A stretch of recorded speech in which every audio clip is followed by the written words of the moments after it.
Olá, amigos, sejam bem-vindos. Espero que estejam bem. Graças a Deus eu estou bem. E para quem não está bem, espero que esse vídeo possa contribuir para o seu bem-estar. Estou a gravar o último vídeo desta série que tivemos sobre sentido. Respondi 4 perguntas. Hoje vou responder a quarta. Já respondi 3. No primeiro vídeo, respondi a pergunta: será que a vida tem sentido? Será que existe sentido na vida? E eu apresentei 2 respostas. Para quem não acredita em Deus, quem acredita na evolução, na teoria da evolução do Charles Darwin, dei uma resposta para aquela cosmovisão, no contexto daquela cosmovisão, e dei uma resposta no contexto da cosmovisão bíblica de Gênesis 1 e 2. Para quem não assistiu, eu não vou entrar em detalhes, melhor assistir o primeiro vídeo, porque eu quero que este vídeo seja curto. O segundo vídeo, eu respondi a pergunta: qual é o sentido da vida? Também apresentei 2 respostas, da perspectiva de Darwin e da perspectiva bíblica.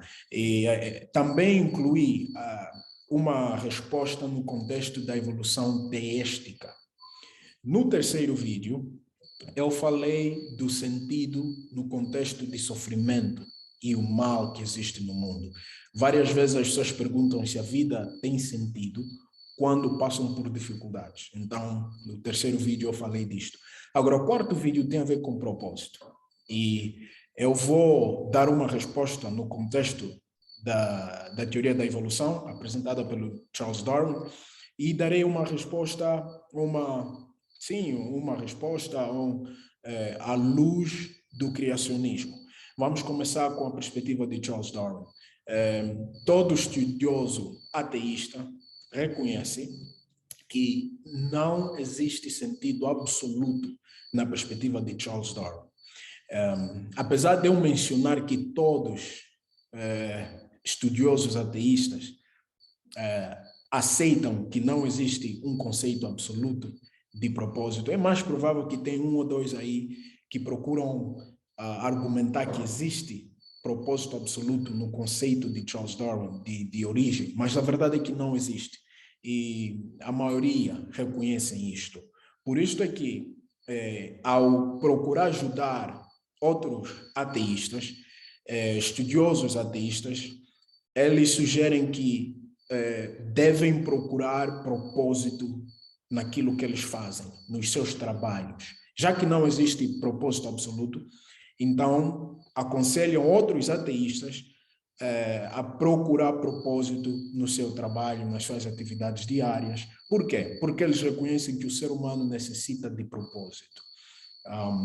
Mas no segundo vídeo, no primeiro vídeo, eu apresentei alguns argumentos contra esta proposta, ou vamos dizer, essa supostamente solução de encontrar propósito no trabalho. E não vou entrar em muitos detalhes, vou ser breve, mas é o seguinte: 2020, quando o Covid, o vírus estava se espalhando pelo mundo, muitas fábricas fecharam, muita gente perdeu o emprego. E tem uma estatística que diz que 144 milhões de pessoas perderam seus empregos. E tem uma outra fonte que diz 114 milhões de pessoas, se não estou em erro, perderam os seus empregos. Isto implica, se o meu propósito eu adquiro por intermédio do meu trabalho e perco o trabalho, isso significa que eu perco o propósito. Então, eu acho que isto não é suficiente para suportar um ser humano durante a vida, porque eu posso perder o trabalho. E se eu perder o trabalho, significa que eu perco o propósito. Porque se é a única fonte de derivar propósito, então se eu perder o emprego, eu já não tenho propósito. Por outra, nem sempre temos a oportunidade de trabalhar onde queremos e na posição onde desejamos trabalhar. E se não é por intermédio do Covid que perco o meu emprego, eu posso estar doente ou qualquer coisa acontece e já não continuo a trabalhar. E se é o único lugar onde eu posso encontrar propósito, Então não vai me sustentar ou não vai funcionar para todo mundo, porque nem todos terão oportunidade de continuar a trabalhar. Então não acho que isto pode sustentar o ser humano durante a vida. Mas eu aconselho a perspectiva bíblica, porque na perspectiva bíblica, Deus, quando cria o ser humano, por exemplo, o livro de Colossenses menciona que o ser humano foi criado para Deus, ou para Cristo, por intermédio de Cristo, e por Cristo. Por Cristo, por intermédio de Cristo e para Cristo. Isto significa que o ser humano existe para Cristo, ou para Deus. O ser humano entra no mundo com um propósito de ter interação com Deus, de estar ligado com Deus, de ter comunhão com Deus. E o ser humano entra no mundo com um propósito absoluto. Existe um outro propósito. Gênesis 1:28 diz que quando Deus criou o homem e a mulher, Deus deu domínio ao homem e à mulher. E a terminologia hebraica radah, que pode ser traduzida como governar, administrar. O ser humano entrou no mundo com, além do propósito de interagir com Deus, com o propósito de cuidar do planeta Terra. Porque o contexto desta terminologia de dominar, quando Deus diz que o homem deve dominar, esta palavra está no plural no hebraico, radur, que implica que não é só Adão, mas também Eva recebe o domínio. Os dois partilham este domínio. E diz domínio sobre tudo que está nos céus, as aves que voam, ou qualquer coisa nos céus, o que está na terra, no mar, ou por baixo do mar. Isto quer dizer totalidade. O ser humano recebe domínio do planeta Terra. Mas não só do planeta Terra. Porque a Bíblia nos diz no capítulo 2, após o capítulo 1, que o ser humano foi criado para cuidar do jardim. Foi colocado no jardim e recebeu um trabalho, cuidar do jardim. Com esses três conceitos de propósito, a gente vê que existe propósito absoluto e depois a gente vai para um propósito mais específico. Primeiro, criado para interagir com Deus. Segundo, criado para dominar o planeta Terra. Terceiro, criado para cuidar do jardim. O propósito de cuidar do jardim, o propósito de cuidar do planeta Terra, ela está ligada com o propósito absoluto de interagir com Deus, de existir na imagem e semelhança de Deus e interagir com Deus.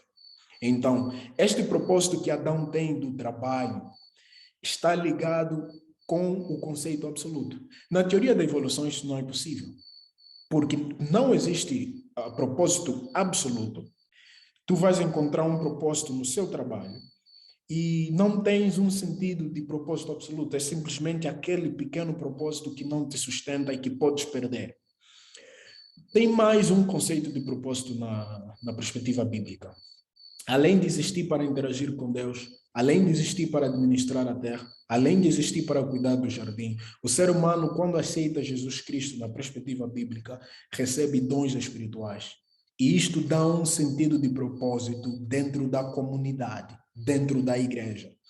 Existe um propósito comum no cristianismo de conhecer Deus e apresentar Deus ao mundo. Como comunidade, como igreja, temos este propósito.